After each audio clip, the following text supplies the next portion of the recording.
اسلامی السلام علیکم ورحمۃ اللہ وبرکاتہ۔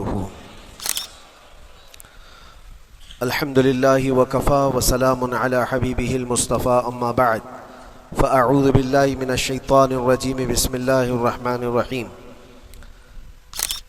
ارأیت من اتخذ الہہ ہواہ افانت تکون علیہ وکیلا ام تحسب ان اکثرهم يسمعون او يعقلون انہم الا کالانعام بل هم اضل سبیلا۔ صدق اللہ مولانا العظیم۔ بارگاہ رسالت معاذ صلی اللہ علیہ وسلم میں درود پاک کا ہدیہ پیش کریں۔ اللہم صلی علی سیدنا و مولانا محمد معدن الجود والکرم وآلہ واصحابہ الکرام وابنہ الکریم وبارک وسلم صلاة دائمة سرمدا ابدا۔ رب ذوالجلال قرآن عظیم میں یوں ارشاد فرماتا ہے، اے رسول کیا آپ نے نہیں دیکھا ان لوگوں کو جنہوں نے اپنی خواہشات کو اپنا خدا بنا لیا ہے، اپنی خواہشات کو اپنا معبود بنا لیا ہے، جو وہ چاہتے ہیں اسی کے پیچھے بھاگتے ہیں، اس کی عبادت کرتے ہیں۔ اور اللہ تعالیٰ فرماتا ہے، اے نبی کیا آپ ایسوں کی سفارش کریں گے اور ایسوں کے آپ وکیل بنیں گے جو اپنے خواہشات کے پجاری ہیں؟ اور اللہ فرماتا ہے ان میں سے تو اکثر ایسے ہیں کہ انہیں عقل نہیں ہے، وہ جانوروں سے بھی بدتر ہیں جو اپنے خواہشات کے پیچھے بھاگ رہے ہیں۔ شیخ اعظم سیدنا محی الدین ابن عربی رحمۃ اللہ تعالی علیہ، ان کی کئی چیزیں لوگوں میں ایسی بھی مشہور تھی کہ شیخ محی الدین ابن عربی ایسے ایسے الفاظ بول جاتے ہیں جو شریعت میں ہوتے نہیں ہیں، بہت سارے مسائل ان کے ہیں۔ لیکن ایک بار شیخ محی الدین ابن عربی بیٹھے ہوئے تھے، کرسی پر ہیں، سامنے مریدین بھی ہیں، بہت سارے ملنے والے لوگ بھی آئے ہوئے ہیں۔ اسی اثنا میں انہوں نے ایک جملہ ایسا کہا، واقعی اگر آپ کے سامنے بھی ایسی بات آئے تو آپ بپھر جائیں۔ شیخ محی الدین ابن عربی کہتے ہیں، اے لوگوں جو تم سب یہاں میرے پاس بیٹھے ہو، تمہارا خدا میرے پاؤں کے نیچے ہوتا ہے، تمہارا خدا میرے قدموں کے نیچے ہوتا ہے۔ سب ظاہر سی بات ہے، جیسے ایسا جملہ سنا تو اٹھ کر کے لوگ بھاگنا شروع ہو گئے کہ آدمی کافر ہو گیا۔ شیخ اعظم ہیں یہ حضرت محی الدین ابن عربی، جن کی بہت ساری کتابیں ہیں، تصوف میں آپ کا ایک بہت بڑا باب ہے۔ لوگ اٹھ کر کے ادھر سے ادھر چلنے لگ گئے کہ ایسے ایسے جملے بول رہے ہیں، یہ محی الدین ابن عربی کو ہو کیا گیا، خدا پیروں کے نیچے ہوگا، کفریہ جملہ ہے۔ سب تو چلے گئے، دو باقی رہ گئے جو مخصوص مریدین میں سے تھے۔ انہوں نے کہا کہ حضور جو جملے سنے ہم کو بھی کانوں پر یہ وزن لگ رہے ہیں، لیکن کیوں کہا آپ نے ایسا؟ اس کا کچھ معنی ہے؟ آپ جیسے عظیم المرتبت بزرگ سے ایسا جملہ کیسے ممکن ہے؟ انہوں نے فرمایا کہ ان سب کو بھی تو یہ پوچھنا چاہیے تھا میرے بولنے کا مطلب کیا ہے۔ فوراً بدگمانی کیا اور بھاگ گئے۔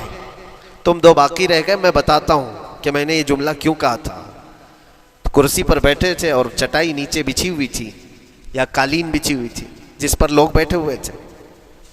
آپ نے اپنے ان دو مریدین سے کہا یہ چٹائی اٹھاؤ۔ چٹائی اٹھائی تو دیکھا وہاں پر سونے کے چاندی کے سب سکے رکھے ہوئے تھے جو شیخ محی الدین ابن عربی کے پیروں کے نیچے تھے۔ کہا وہ جتنے آئے تھے وہ اسی کی عبادت کرتے تھے، اس لیے میں نے کہا کہ تمہارا خدا میرے پاؤں کے نیچے ہوتا ہے۔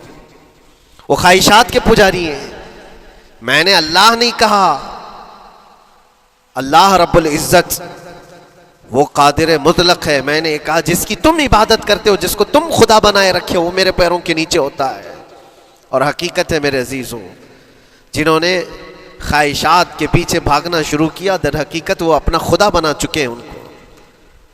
کیا ایسا نہیں ہوتا ہے کہ جو بندہ ضدی طبیعت کا ہوتا ہے چاہ لیتا ہے کہ یہ مجھے چاہیے تو چاہیے، یہ مجھے چاہیے تو چاہیے؟ یہ جو ضد ہے اپنی خواہش کو پوری کرنا، یہاں پر کہا گیا ہے کہ وہ اپنی خواہش کی عبادت کر رہا ہے، اس کے پیچھے بھاگ رہا ہے۔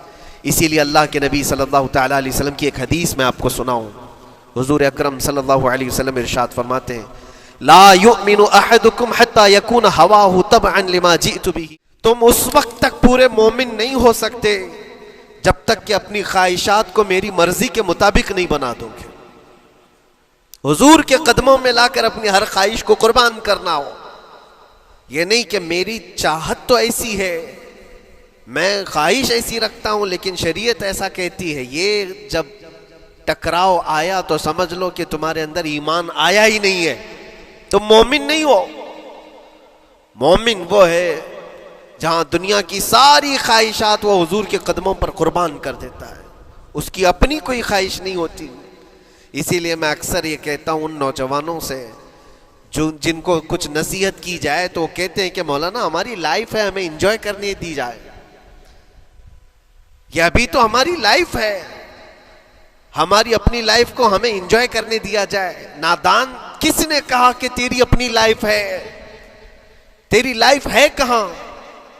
زندگی یہ نہیں کسی کی کسی کے لیے، زندگی ہے نبی کی نبی کے لیے. اور نہ سمجھ مرتے ہیں زندگی کے لیے، ارے جینا مرنا ہے سب کچھ نبی کے لیے.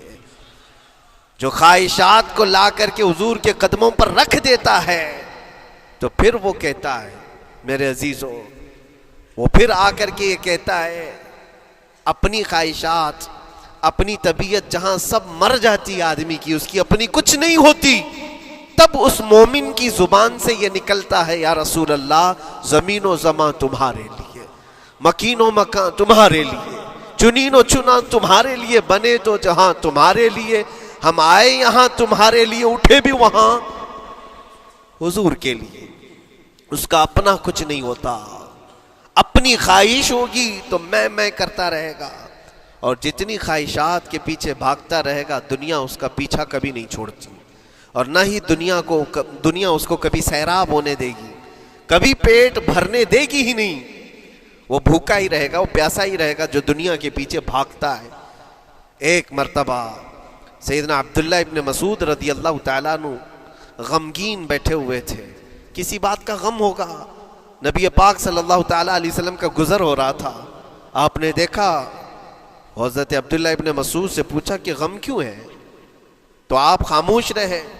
تو اللہ کے نبی صلی اللہ علیہ وسلم نے ایک جملہ فرمایا جو آج ہم سب کے لیے سبق ہے میرے عزیزوں. فرماتے ہیں لا تکثر ہمک ما یقدر یکن، اپنے غم کو زیادہ مت بڑھا، جتنا لکھا ہے اتنا مل کے رہے گا. وما ترزق یأتک، جتنا اللہ نے رزق لکھا ہے وہ آ کر رہے گا، وہ تیرے پاس آ جائے گا. غم کب بڑھتے ہیں انسانوں کے؟ ہمارے اندر جو ٹینشن جس کو آپ کہہ رہے ہو، فرسٹریشن کہہ رہے ہو، یہ سب چیزیں انسان کی زندگی میں کب آتی ہیں؟ جب یہ اپنی لو اور اپنی خواہشات دنیا سے لگاتا ہے. خالق سے اگر لگاتا ہے تو پھر اس کے غم نہیں بڑھتے، بلکہ غموں کا مداوا ہے. اسی لیے بزرگوں نے فرمایا کہ اگر ٹینشن فری جینا چاہتے ہو تو انسانوں سے امیدیں کم کر لو، اللہ کی ذات سے یقین بڑھا لو، اس کی ذات سے یقین بڑھاؤ. ہم نے دیکھا ہے اپنی زندگی میں جس سے ہم ملتے رہے، جس سے کچھ خواہشیں رکھتے رہے یا جس کے متعلق کچھ امیدیں وابستہ کر رکھی، یہاں امیدیں ٹوٹ جاتی ہیں، پھر انسان کا غم بڑھتا ہے، انسان مغموم ہو جاتا ہے. اللہ کی ذات سے جو وابستہ ہوا اور وہاں جو آس لگایا وہ ہر دن بشاشت کے ساتھ جیتا ہے، یقین کے ساتھ جیتا ہے. اسی لیے میرے عزیزوں، یہاں جس نے بھی اپنے خواہشات کو دنیا کے ساتھ لگایا ہے اسے کم کرنا ہے. لا تکثر ہمک ما یقدر یکن، اللہ کے نبی فرماتے ہیں اپنے غموں کو زیادہ مت کر، جتنا لکھا ہے اتنا تجھے مل کر رہے گا. اس دار فانی میں، اس عمل کی دنیا میں ہم نے اپنے بہت ساری چیزیں پھیلا رکھی ہیں. ایک چیز میں آپ کو بتاؤں کہ کبھی کبھار میں دیکھتا ہوں موبائل کو، اب سب کے ہاتھوں میں موبائل ہے، اور کبھی کبھار یہ اسٹک بھی ہوتا ہے. اچھی کمپنیوں کے موبائل بھی اسٹک ہو جاتے ہیں، یا تو کبھی بہت زیادہ بیٹری گرم ہو جاتی ہے اور موبائل بھی گرم ہونے لگتا ہے. پھر اس کا حل کیا ہے؟ ایکسپرٹ سے پوچھتے ہیں موبائل کبھی ہینگ ہو رہا ہے یا کبھی بہت بیٹری گرم ہو رہی ہے، اس کے ریزن کیا ہے؟ تو وہ ایکسپرٹ یہی بتاتے ہیں کہ اس کے اوپر اوور لوڈ ہو سکتا ہے، بہت زیادہ اس میں ڈیٹا جمع ہو چکا ہے اور پھر بیک گراؤنڈ میں ایکٹیو ہے بہت زیادہ. جس کی وجہ سے بیٹری ہارمفل ہے، بہت زیادہ گرم ہو جاتی ہے، یا تو پھر ایک ساتھ کئی چیزیں اس کے اندر ڈال دی جاتی ہیں تو اس کا پروسیس کم ہو جاتا ہے، سٹک ہو جاتی ہے۔ یہ تو موبائل ہے جو تمہیں سکھا رہا ہے۔ یہی چیز ہے دنیا کے ہمارے اس لائف میں، ہماری زندگی میں بہت زیادہ چیزیں اگر دماغ میں آ جاتی ہیں تو پھر دماغ گرم بھی ہو جاتا ہے اور سٹک بھی ہوتا ہے، ہر چیز سوچنے سے بھی عاری ہو جاتا ہے، صحیح طریقے کے فیصلے نہیں لے پاتا۔ اچھا نقصان کیا ہے اس کا؟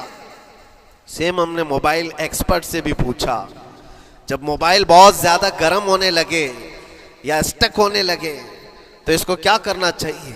تو ایکسپرٹس بتاتے ہیں کہ اس کے ریڈیشن بہت زیادہ ہوتے ہیں اس وقت، اور یہ نقصان پہنچا سکتا ہے۔ جو استعمال کر رہا ہے اس کے دماغ پر بھی اثر کرے گا، آس پاس کے لوگوں پر بھی اثر کرے گا۔ ایک موبائل کے اوپر اگر زیادہ لوڈ آ جائے تو اس کے ریڈیشن آس پاس سب کو خراب کرتے ہیں۔ یہی حال انسان کی زندگی کا ہے۔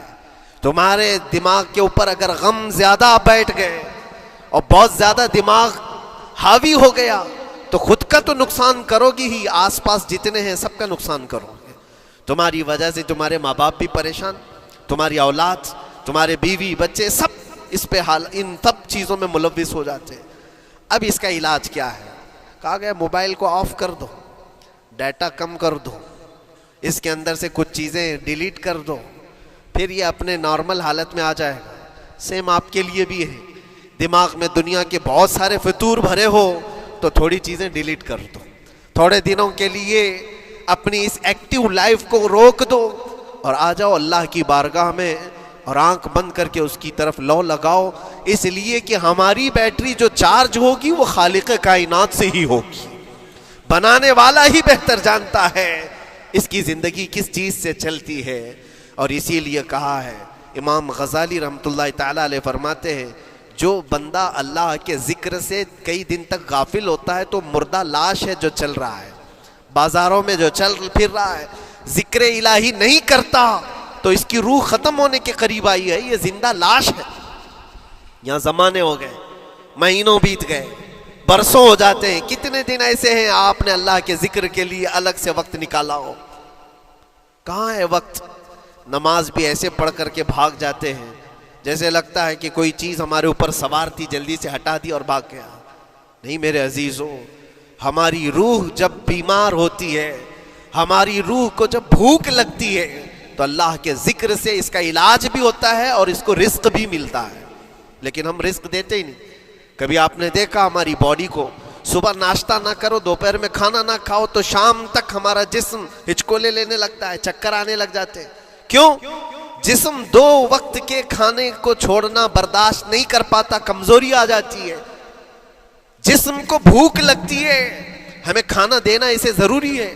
اسی طرح اللہ نے ہماری جو روح بنایا ہے، روح کو بھی رزق کی ضرورت ہے، اور روح کا رزق کیا ہے؟ روح کا کھانا پینا کیا ہے؟ کاجو بادام میوے پستے کھا کر کے روح کو طاقتور نہیں بنا سکتے۔ فرمایا گیا روح کی غذا اللہ کا ذکر ہے، جب بندہ اللہ کا ذکر کرتا ہے تو اس کی روح کو طاقت ملتی ہے اور روح کمزور نہیں رہتی، طاقتور بن جاتی ہے۔ عزیزان گرامی وقار، پھر میں خلاصتاً یہ بات کہوں گا کہ ہم نے دنیا میں اتنی ساری چیزیں پھیلا لی ہیں، اتنے سارے، جس کی وجہ سے غموں کا بوجھ ہمارے دماغ پر طاری ہے، اور ایک وقت وہ آئے گا جب ساری چیزیں چھوڑ کر کے فوراً بھاگنا پڑے گا، نکلنا پڑے گا۔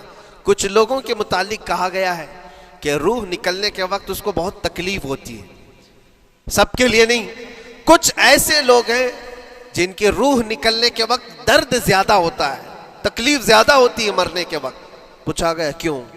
کہا کہ یہ روح جو ہے اس کی ساری بنائی ہوئی چیزوں میں اٹکی ہوئی ہے، اس کی اولاد میں بھی ہے، اس کے مال میں بھی لگی ہوئی ہے، اس کے گھر میں بھی لگی ہوئی ہے، اس کے جائیداد میں بھی لگی ہوئی ہے۔ روح جب نکل رہی ہوتی ہے ان سب چیزوں سے بھی نکل رہی ہے، جہاں جہاں اس کی خواہشات لگی ہوئی تھی سب جگہ سے کھینچا جا رہا ہے، تو درد بڑھتا چلا جاتا ہے، تکلیف بڑھتی چلی جاتی ہے، اور پھر وہ جب دیکھ رہا ہوتا ہے خالی ہاتھ جا رہا ہو، تکلیف زیادہ ہوتی ہے۔ اسی لیے میرے عزیز و اللہ کے نبی صلی اللہ تعالیٰ علیہ وسلم کا جب آخری وقت آیا، آپ کے وصال کا وقت آیا، حضور نے اپنی بیویوں کو بلایا، ازواج مطہرات کو بلایا اور پوچھا کہ کس کے پاس کتنا سونا ہے، کتنا زیور ہے۔ ازواج مطہرات نے کہا میرے پاس اتنا ہے، ان کے پاس اتنا ہے، سب نے اپنے چاندی سونے کے زیورات لا کر پیش کر دیا۔ حضور پاک صلی اللہ علیہ وسلم نے فرمایا اے میری بیویوں، اے میری ازواج، اگر تم چاہو تو یہ سب اللہ کی راہ میں خیرات کر دو، اللہ کی راہ میں اس کو وقف کر دو، خیرات کر دو۔ بیویوں نے پوچھا یا رسول اللہ صلی اللہ علیہ وسلم، کیا آج سے سونا چاندی پہننا حرام ہو گیا ہے؟ کیا ہمارے لیے ناجائز ہو گیا ہے؟ نبی پاک صلی اللہ علیہ وسلم نے فرمایا نہیں، زینت تو تمہارے ہی لیے ہے، سونا اور چاندی تمہارے لیے ہے، حرام نہیں ہے، ناجائز نہیں ہے، لیکن میں دیکھ رہا ہوں میری زندگی کا آخری وقت آ گیا، میں رب ذوالجلال کی بارگاہ میں جانے والا ہوں، میں یہ چاہتا ہوں کہ اس حال میں دنیا سے جاؤں کہ میرے گھر میں سونا چاندی کا کوئی ٹکڑا پڑا ہوا نہ ہو اور اللہ کی بارگاہ میں فقیر اٹھایا جاؤ۔ یہ نبی پاک صلی اللہ تعالیٰ علیہ وسلم کی خواہش ہے کہ میں اللہ کی بارگاہ میں اس حال میں جاؤں کہ میرے گھر میں کوئی چیز رکھی ہوئی نہ ہو، سونا اور چاندی، مال و دولت۔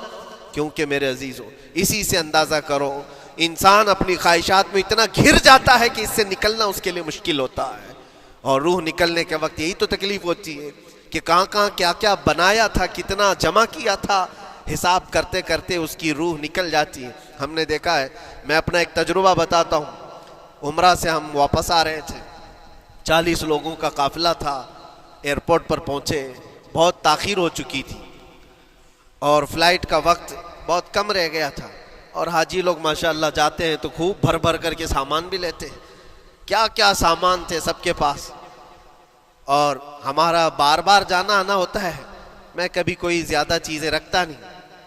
ہم تو آگے نکلے، گروپ پورا تھا اور سارے لوگ سامان لے کر کھڑے تھے، وقت گزرتا گیا، فلائٹ جہاں چیک ان ہو رہا تھا سامان، انہوں نے کہا کہ 25 کلو سے زیادہ کا الاؤڈ نہیں ہے، اور یہاں 40 کلو لے کر بیٹھے ہوئے تھے، میرا تو تھوڑا سا لے لے، تیرا تو تھوڑا سا لے لے، ایک دوسرے کو پیش کر رہے ہیں۔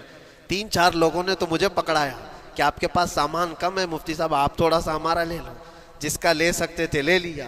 پھر اس کے بعد 1 گھنٹے سے کم ٹائم بچا تھا، انہوں نے کاؤنٹر کلوز کر دیا۔ میں نے دیکھا 20 سے 25 حاجی ایسے ہیں جن کا سامان بکھرا ہوا ہے، اور کیا لے جا سکتے ہیں ہاتھ میں، وہ بھی 7 کلو 8 کلو اتنا ہی تھا۔ ان کی خواہشات میں دیکھ رہا تھا، کوئی مسلح اٹھاتا ہے، کوئی کھجور اٹھاتا ہے، کوئی کہتا ہے نہیں میرے بچوں کے لیے کھلونے لیا تھا اس کو لے لیتا ہوں، وہ لے لو تو مسلح چھوڑنا پڑتا ہے، یہ لے لو تو کھجور چھوڑنا پڑ جاتا ہے۔ کسی نہ کسی طرح سے وہ لوگ آخری وقت 2-4 چیزیں لے کر کے نکل رہے تھے، اور بکھرا ہوا پورا سامان ایئرپورٹ پر ایسے ہی موجود تھا، 1-2 کلو نہیں، کتنے کلو کا سامان چھوڑ کر کے یوں ہی آنا پڑا۔ یا تو پھر فلائٹ کے سفر پہ جاؤ یا سامان میں لگے رہو، 2 ہی آپشن تھے، اور کون وہ چھوٹے سامان کے لیے اپنا سفر ملتوی کرتا۔ واپس آئے، حسرت بھری نگاہوں سے دیکھتے رہے اپنے سامان کو، اور پھر اندر آ کر جب بیٹھے میرے ذہن میں یہ بات گونجنے لگی، یہی حالت ہوتی ہوگی جب انسان دنیا سے جا رہا ہوتا ہے، جب یہاں سے رخصتی کا وقت آتا ہے اور ملک الموت سر پر آ کر کھڑا ہو جاتا ہے، روح نکلنے کے لیے بھی تھوڑا سا وقت باقی ہے، بس منٹوں میں بھی نہیں رہ گیا، جب اس کو نظر آتا ہے، اب یہ سوچتا ہے اتنی نمازیں باقی رہ گئی، اتنی زکوٰۃ بھی رہ گئی، حج بھی تھا، اور بھی کچھ چیزیں کسی کے دینے کے باقی تھے، قرضے بھی تھے، کس چیز کی نصیحت کروں، کس چیز کی وصیت کروں؟ فلاں جگہ ایک گھر خرید کر کے اس کے ڈاکیومنٹ تو وہاں رکھا تھا، بیٹے کو بھی نہیں بتایا، بیٹی کو بھی نہیں بتایا، پتہ نہیں کس کے ہاتھ لگ جائے گا۔ یہ خواہشات گھومتی رہتی ہیں، وہ کسی کو بتا بھی نہیں پاتا، ادھر ملک الموت روح نکال کر نکل پڑتے۔ یہ انسان کی شارٹ لائف ہے، مختصر سی زندگی ہے، جہاں یہ خواہشات دھری کی دھری رہ جاتی ہیں۔ اسی لیے شیخ سعدی نے بہت اچھی بات فرمائی، ایک بادشاہ نے اعلان کیا تھا اپنے وزیروں میں سے ایک کو، اس سے بہت خوش ہوا اور کہا جا آج تجھے میں اتنی جائیداد دوں گا، اتنی زمین، اتنی پراپرٹی دوں گا، جتنا تو اپنے ہاتھ میں ایک لکڑی لے کر گھیر دے گا، جتنی زمین تو گھیرے گا اتنی تیرے نام لکھ دوں گا، لیکن اس کے لیے ایک شرط ہے، صبح یہ لکڑی لے کر تو راؤنڈ مارنا اور اتنا گول سرکل بنانا سورج ڈوبنے سے پہلے تک، جتنی زمین گھیر لے گا وہ پوری تیرے نام پر۔ اس نے سوچا کہ اتنی بڑی زمین میں گھیر سکتا ہوں ایک پورے دن میاں ممبئی والے اچھی طرح جانتے ہیں 4x4 کی جگہ مل جائے تو یہاں کتنی بڑی غنیمت ہوتی. اور اس بندے کو بادشاہ نے کہا لکڑی ہاتھ میں لے لے اور لکیر کھینچ, شام ہونے سے پہلے جتنا کرے گا پورا تیرے نام پر. وہ نکلا اور جب لکیر کھینچتے کھینچتے جب چلنے لگا پیچھے مڑ کے دیکھتا تھا بہت لمبی ہو گئی ہے, اتنی زمین میرے نام پر ہونے والی ہے. دوپہر ہو گئی, وہ واپس آنا نہیں چاہ رہا ہے, واپس آ کر کے سرکل پہ ختم تو کرنا ہے جہاں سے شروع کیا تھا. سوچتا اور تھوڑا کرتے کرتے وہ اثر ہو گئی اس کی. اب اس کو لگا کہ واپس پلٹنا چاہیے. کئی کلومیٹر ہو گئے تھے, اتنے کلومیٹر کی زمین اب وہ اپنے نام پر کروانے والا تھا. لیکن جب واپس پلٹنے کا وقت آیا سانس پھولنے لگ گئی, کیونکہ صبح سے چل رہا ہے, کھایا بھی نہیں ہے, پیا بھی نہیں ہے, جس چیز کو جمع کرنے کے لیے دوڑتا رہا. اب سورج پیلا پڑ گیا, ڈوبنا کے وقت قریب آنے لگا تو اب بھاگنا شروع کیا. بادشاہ اور اس کے وزیر انتظار کر رہے تھے کہ یہ لوٹے گا بھی. اب دیکھا بڑی دور سے یہ دوڑتا آ رہا ہے اپنی لکڑی کو لکیر زمین پر کھینچتے ہوئے کہ جلد سے جلد اپنے اس پوائنٹ پر پہنچ جاؤں جہاں سے شروع کیا تھا. سانس پھولنے لگ گئی, دوڑتے ہانپنے لگ گیا.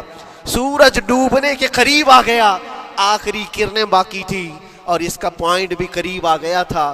دوڑتے کسی طرح سورج غروب ہونے سے پہلے پہنچ گیا وہاں پر, لیکن کثرت سے بھاگنے کی وجہ سے ٹھوکر کھا کر کے گر گیا اور اپنے اس پوائنٹ پر لکڑی لا کر کے جمع کر دیا.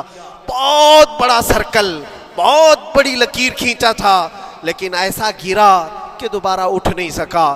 جب سپاہی اٹھانے کو آئے تو اس کی موت ہو چکی تھی, اس کی روح نکل چکی تھی. اتنا دوڑا تھا اس کی روح نکل گئی. بادشاہ نے کہا اس نے صبح سے لے کر شام تک اپنے نام جائیداد کرنے کے لیے اتنی دوڑ لگائی, بہت لمبی لکیر کھینچا, اتنی بڑی پراپرٹیز کے نام پر ہوتی, لیکن عقل مند دانشور تھا بادشاہ.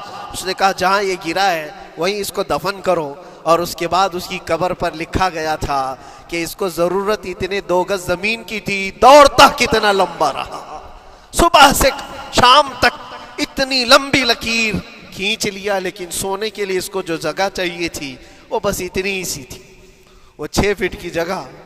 عزیزان گرامی, یہ ایک زندگی کے کسی کا حادثہ ہو سکتا ہے, لیکن میں نے دیکھا ہے کہ تقریباً سب کی لائف میں یہی ہے. ہم اپنی خواہشات کے پیچھے اتنی تیز دوڑتے رہتے ہیں, لیکن جس چیز کی ہمیں ضرورت ہے اس کی طرف ایک بار بھی نظر نہیں کرتے. کون سی چیز ہے جس کی ہمیں ضرورت ہے؟ وہ ہمیشہ کی زندگی آخرت کے لیے جو چیز چاہیے وہ اللہ کا ذکر ہے, وہ رب ذوالجلال کی ذات پر یقین اور توکل ہے. آج اللہ نے صحت و سلامتی کے ساتھ زندگی دی ہے تو وقت نکالو اور بارگاہ رب العزت میں آ جاؤ. میرے عزیزوں, آخری بات عرض کرتا ہوں, خواہشات جہاں ختم ہونی چاہیے وہ کیسی ہے, وہ کیسے ہے؟ اللہ کے نبی صلی اللہ تعالیٰ علیہ وسلم مجلس میں بیٹھے ہیں.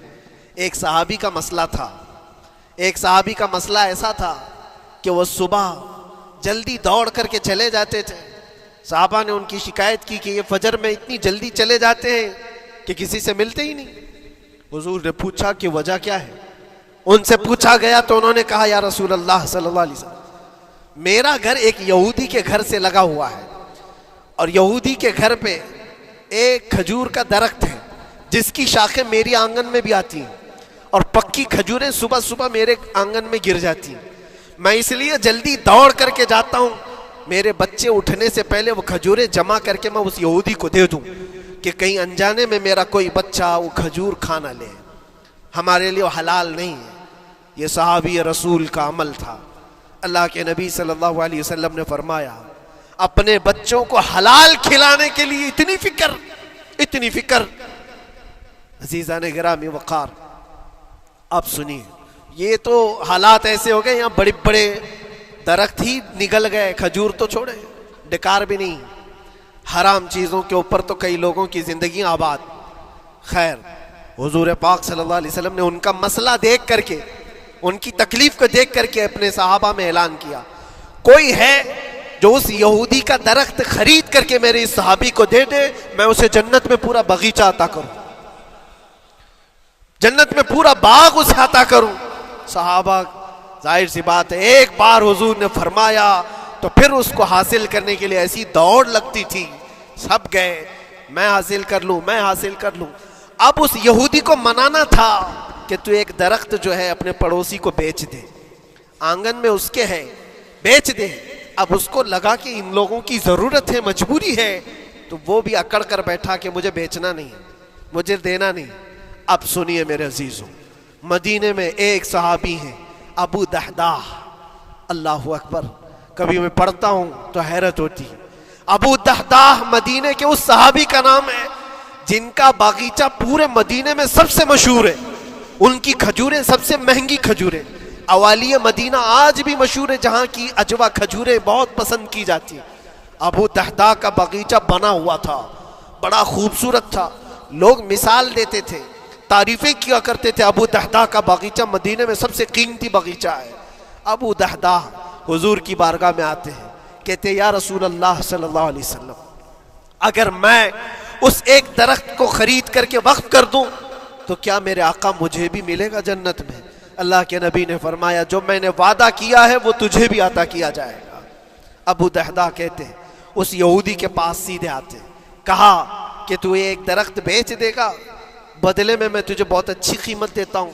اس نے کہا کیا دو گے؟ کہا مدینے میں ابو دحداح کا باغیچہ تمہیں پتا ہے؟ اس نے کہا ہاں جانتا ہوں, نام بہت سنا ہوا ہے. کہا وہ پورا باغیچہ اس ایک درخت کے بدلے دے دیا جائے گا, ایک درخت کے بدلے دے دیا جائے گا. اس یہودی نے کہا کیا مذاق کر رہے ہو, یہ کیا مذاق ہے؟ میرے آنگن میں اگے ہوئے ایک درخت کی وجہ سے ابو دحداح کا اتنا قیمتی باغیچہ دے دیا جائے گا, یہ کیسے پاسبل ہے؟ اس صحابی نے کہا اللہ کے نبی کی بات ہے, ہم مذاق نہیں کرتے. ہمارے لیے وہ ایک باغیچہ کیا ایسے 70 باغیچے ہوں, نبی پاک کی بات پر ہم سب عطا کر دیں, سب ہم وقف کر دیں. اس یہودی نے کہا کہ ان کی تو مت ماری گئی ہے مسلمانوں کی, یہ دیکھو اپنے نبی کی بات پر اتنا قیمتی باغیچہ مجھے دینے کو تیار ہے. اور پھر اس نے سوچا سودا بھی تو اچھا ہی ہے, باغیچہ تو ملے گا ہی, لیکن جو میں درخت بیچ رہا ہوں یہ جائے گا کہاں؟ یہ بھی تو میرے آنگن میں ہی رہنے والا ہے. درخت اگر کوئی خرید لیا تو ایسا تو نہیں ہے کہ یہ درخت وہاں جائے گا, یہ تو میرے آنگن میں ہی ہے. سودا کر لیا. کہا بات اگر سچی ہے تو میں یہ درخت اپنے پڑوسی کو جو تمہارا دوست ہے مسلمان اس کو دے رہا ہوں, بدلے میں مجھے ایک باغیچہ دے دو. ابو دحداح نے اسی وقت لکھ کر کے دے دی, یہ باغیچہ تیرے نام کا ہے. سوچو میرے عزیزوں, جس کو سینچا ہو محنتوں سے, جس باغیچے کو سجایا ہو, وہ راستے میں کھڑے ہو کر کے اس کا سودا کر رہے ہیں. کس بات پر؟ حضور پاک کی بات تھی, رسول اللہ کا فرمان تھا. آئے, ان کی بیوی ان کے بچے, باغیچے میں ہی گھر بنا ہوا تھا, نہایت ٹھنڈا گھر ہوا کرتا تھا, وہ لوگ سکون کے لیے وہاں بیٹھتے تھے. ابو دحداح اپنے باغیچے کے دروازے پر آئے, پھاٹک پر, اندر نہیں آتے, باہر کھڑے ہو کر کے اپنی بیوی کو پکارتے. ام دحداح پوچھتی ہے, وہ آواز آتی ہے کیا ہوا اندر کیوں نہیں آتے؟ باہر کھڑے ہو کر ابو دحداح کہتے ہیں بیگم باہر آ جا, یہ باغیچہ بک چکا ہے, اب ہمارا نہیں ہے, سامان لے, بچے لے اور باہر آ جا. بیوی نے کہا یہ کیسے اچانک؟ نہ کچھ کہا نہ کچھ بتایا, لیکن وہ عورتیں دنیا دار عورتیں نہیں تھیں. وہیں سے اندر سے کہتی ہے ابو دحداح میرا تم پر یقین ہے, اگر سودا کیا ہوگا تو بہت بھاری سودا کیا ہوگا, ورنہ ابو دحداح کا باغیچہ مدینے میں بیچے جانے کے قابل نہیں ہے. کون ہے جو اس کی قیمت لگائے گا؟ میرا گمان یہ ہے کہ میرا شوہر اگر سودا کیا ہوگا تو بہت اونچا سودا کیا ہوگا. ابو دحداح نے کہا میری رفیق حیات باہر تو آ جا, میں تجھے بتاؤں کون سا سودا کیا ہے, باہر آ جا. بچوں کو لیتی, اپنا سامان سمیٹتی ہے اور اسی وقت باغیچہ چھوڑ کر کے باہر نکل آئی. ابو دحداح سے پوچھتی ہے یہ اچانک سودا کرنے کی کیا ضرورت پیش آئی؟ یہ اس طرح سے اچانک تم نے سودا کر لیا اور مجھے باہر بلایا, کیا سودا کیا, کتنے پہ بیچا؟ ابو دحداح نے کہا میرے ہاتھ میں پیسہ تو 1 روپیہ نہیں, 1 درہم نہیں ہے. کہا پھر کتنے میں بیچا؟ کہا اندازہ بھی نہیں کر سکتی. اللہ کے نبی نے فرمایا میرے اس صحابی کے لیے جو ایک درخت خرید کر کے دے دے اسے میں جنت کا باغیچہ عطا کروں گا۔ میں نے اپنے دوست مسلم بھائی کے لیے اس کا درخت خرید کر کے وقف کیا ہے اور بدلے میں اس یہودی کو یہ باغیچہ دے دیا ہے۔ بیوی وہ نہیں تھی جو یہ کہتی کہ مت ماری گئی ہے تیری، گھر بیچ کے آ گیا، فلاں کر کے آ گیا۔ وہ دنیا دار عورت نہیں تھی، ہاتھ اٹھاتی ہے اور سر پر رکھتی ہے اور کہتی ہے ابو دہدا مجھے تمہارے بارے میں یہی یقین تھا، قسم رب ذوالجلال کی اگر وہ یہودی اس باغیچے پر نہیں مانتا تو ہمارے پاس اور جو کچھ تھا سب دے کر کے ہم نبی پاک کی بات پر عمل کر لیتے۔ حضور کی بات تھی، وہ یقین تھا، دنیا دے دیا، خواہشات قربان کر دیا قدم مصطفیٰ پر۔ اسی لیے اقبال نے کہا ہے کہ جو کچھ بھی ہمارے پاس ہے وہ نام مصطفیٰ سے ہے، آبروئے ماز نام مصطفیٰ، ہم سب کی عزت و آبرو مصطفیٰ کے نام سے ہے۔ وہاں اپنی خواہشات قربان کر دو، ختم کر دو، اپنے اندر کی جتنی چیزیں ہیں حضور نے فرمایا تو اس کے بعد اپنی طبیعت نہیں، اپنی خواہش نہیں۔ تم اپنے گھر پر سوچتے بیٹھے رہو گے کہ میرا گھر کیسے، میری بیوی کیا بول رہی ہے، میرا باپ کیا بول رہا ہے، میری ماں کیا بول رہی ہے؟ نہیں، وہ صحابہ کی زندگی یہ تھی، دنیا کیا بول رہی ہے اس سے ہمیں مطلب نہیں، میرے مصطفیٰ کیا فرما رہے ہیں۔ اپنی خواہشات وہاں پر۔ حضرت انس بن نزیر ایک صحابی ہیں، وہ حضور صلی اللہ تعالیٰ علیہ وسلم کے بڑے رازدار صحابی تھے، حضور ان کے گھر پر موجود ہیں۔ مکہ سے ایک لیٹر آیا، جنگوں کی وہ لوگ تیاری کر رہے تھے، اور انس بن نزیر کون ہے؟ یہ ان کی بیوی جو تھی انس بن نزیر کی، اپنی بیوی سے بہت محبت کرتے تھے، بلکہ عشق کرتے تھے، عشق کرتے تھے اپنی بیوی سے، اور عشق میں ان کی شادی بھی ہے، اپنی بیوی کو بہت چاہتے تھے۔ اب سنو، مصطفیٰ کریم صلی اللہ علیہ وسلم انس بن نزیر کے گھر پر ہے، مکہ سے ایک قاصد آیا اور رازدارانہ طور پر ایک خط دیا، کہا مکہ والے جنگوں کی تیاری کر رہے۔ حضور نے خط کو پڑھوایا اور انس بن نزیر سے کہا انس یہ بات تیرے اور میرے بیچ میں راز ہے، کسی سے نہیں کہنا، جب تک میں نہ کہوں اس خط کا ذکر کسی سے نہ کرنا۔ انس بن نزیر نے کہا اے اللہ کے نبی آپ کا حکم، اس کے بعد میری زبان نہیں کھلے گی۔ خط کو بند کر دیا، رکھ لیا۔ حضور جب تشریف لے گئے گھر سے، ان کی بیوی، ان کی محبوبہ، ان کی رفیق حیات جس کو بہت زیادہ چاہتے تھے آئی، کہا انس رسول اللہ گھر پر آئے تھے، کچھ راز کی بات چل رہی تھی، کیا بات چل رہی تھی؟ انس بن نزیر نے کہا دیکھ میری بیگم، محبت اپنی جگہ پر، وہ میرے مصطفیٰ کا راز، وہ میں نہیں شیئر کر سکتا، وہ نہیں بتا سکتا۔ بیوی ہنس کر کہتی تم نہیں بتاؤ تو کوئی بات نہیں، میں نے تو دیوار کے پیچھے سے سن لیا ہے، مکہ والے جنگوں کی تیاری کر رہے ہیں، خط آ گیا ہے۔ انس بن نزیر نے اپنی بیوی سے اتنی بات سنی، سیدھے جا کر کے گلا پکڑ لیا، گردن کو دبوچ دیا اور کہا اس وقت تک میں تیری گردن نہیں چھوڑوں گا جب تک میرے مصطفیٰ کا فرمان نہ آ جائے۔ گردن پکڑ لیا اس عورت کی جس کو سب سے زیادہ یہ چاہتے تھے، لے آئے حضور کے پاس، کہا یا رسول اللہ معاف کر دیں، آپ کا راز تھا، میں نے تو نہیں بتایا، مگر میری بیوی نے دیوار کے پیچھے سے سن لیا اور اس لیے میں اس کی گردن پکڑ کر کے لایا ہوں کہ کہیں میں مجرم نہ بن جاؤں، نبی پاک کا راز افشا کرنے والا میں مجرم نہ بن جاؤں۔ آقا اگر آپ حکم فرمائیں تو میں اس کو ختم کر دوں یا اس کو طلاق دے کر کے آزاد کر دوں، آپ کے فرمان پر میں کامل عمل کر سکوں۔ اللہ کے نبی نے فرمایا انس چھوڑ دے گردن، جس طرح تو ہمارے راز کی حفاظت کرتا ہے، یہ میری صحابیہ ہے، یہ بھی میرے راز کی حفاظت کرے گی۔ اس کے بعد ہاتھ چھوڑ دیا اور اپنی بیوی سے کہا کہ دیکھ میری محبت، میرا عشق اپنی جگہ پر، بات جب مصطفیٰ کی آئے گی پوری کائنات کو میں چھوڑ دوں گا، میرے مصطفیٰ کی بات کو عمل کروں گا۔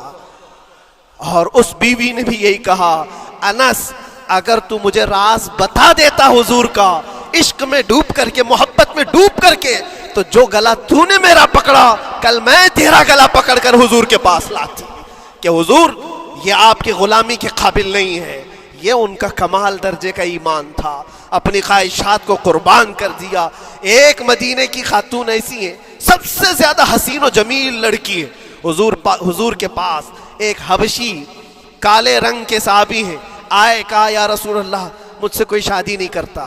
حضور نے فرمایا کہ جا میں تیری شادی کے لیے ایک جگہ پر پیغام بھیجتا ہوں. اور بھیجا اس لڑکی کے گھر. انصاری صحابی کی ایک لڑکی اتنی خوبصورت ہے مدینے میں, ان کے گھر بھیجا. یہ تو حبشی قسم کے تھے. یہ ایک پیغام لے کر کے جب آئے, ماں باپ باہر بیٹھے ہوئے, لڑکی اندر ہے. ماں باپ نے دیکھا, کیوں آئے ہو؟ کہا میں پیغام لے کر آیا ہوں. کس چیز کا؟ آپ کی بیٹی سے نکاح کا. کس نے بھیجا؟ کہا اللہ کے رسول نے. ماں اور باپ ہیں, شکل و صورت دیکھی اور ان کی حسینہ بیٹی. کہا ٹھیک ہے تم جاؤ واپس, ہم حضور سے بات کر لیں گے. اتنا ہی کہا, ٹال دیا ہوگا. وہ صحابی جو آئے تھے کالے رنگ کے, انہوں نے کہا یہ تو روز کی بات تھی, ہر جگہ ریجیکٹ ہوتا ہی تھا, میرے لیے تعجب کی بات نہیں تھی, میں تو واپس آیا حضور کے پاس. ہوا گھر میں کیا, اندر جوان لڑکی جو گھر میں موجود تھی بھر آئی. کہا ماں باپ سے پوچھتی ہے کہ اماں کون آیا تھا؟ کہا ایک نوجوان نکاح کا پیغام لے کر کے. اس خاتون نے کہا, لڑکی نے کہا آپ نے کیا کہا؟ کہا ہم بعد میں بات کر لیں گے. کہا آپ کو اندازہ نہیں آپ نے کتنی بڑی خطا کی ہے. اللہ کے نبی کا فرمان آیا تھا اور آپ نے ٹال دیا. میں تیار ہوں اس کے ساتھ نکاح کرنے کے لیے, نبی پاک کا حکم ہے. ماں باپ نے کہا بیٹا تو نے دیکھا ہے, بیٹا تو نے دیکھا جو پیغام لے کر کے آیا تھا وہ تیری میچنگ کا ہے یا نہیں, تو نے دیکھا؟ اس نوجوان نے کہا, اس لڑکی نے کہا میں نے پیغام لے کر آنے والے کو تو نہیں دیکھا, آمینہ کے لال کو تو دیکھا ہے, جس نے پیغام بھیجا ہے اس کو دیکھا ہے. اس کے حکم کے بعد پھر کسی کو دیکھنا بنتا ہی نہیں ہے. وہ دونوں ماں باپ دوڑتے ہوئے حضور کے پاس آئے, اور وہ صحابی ابھی بتا ہی رہے تھے کہ میں ریجیکٹ ہو کر کے آیا ہوں. تبھی ماں باپ بھی دوڑ کر کے آئے. کہا یا رسول اللہ خطا ہو گئی, ہم نے تاخیر کی آپ کے حکم میں.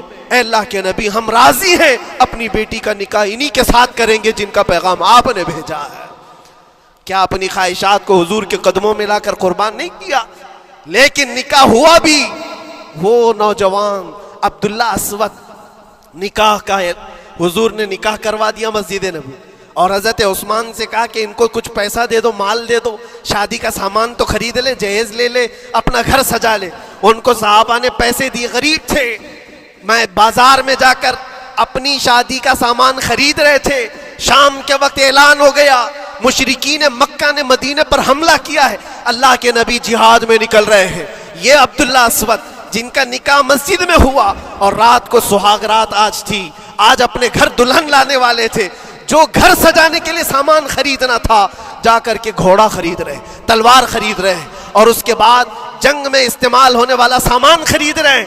سب پیسے خرچہ کر دیے جنگ کے استعمال کے, زیرہ خرید لی, وہ ٹوپی خرید لی لوہے کی, سب خرید کر کے سیدھے میدان جنگ میں آ گئے.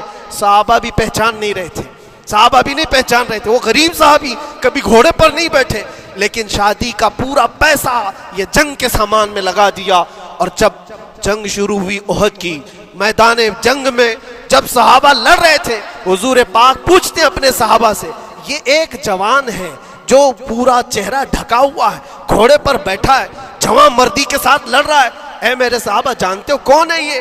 صحابہ غور سے دیکھتے اور کہتے یا رسول اللہ یہ مدینے کا نہیں لگتا, ہمارے آپس کا نہیں ہے, کہیں باہر سے آیا ہے.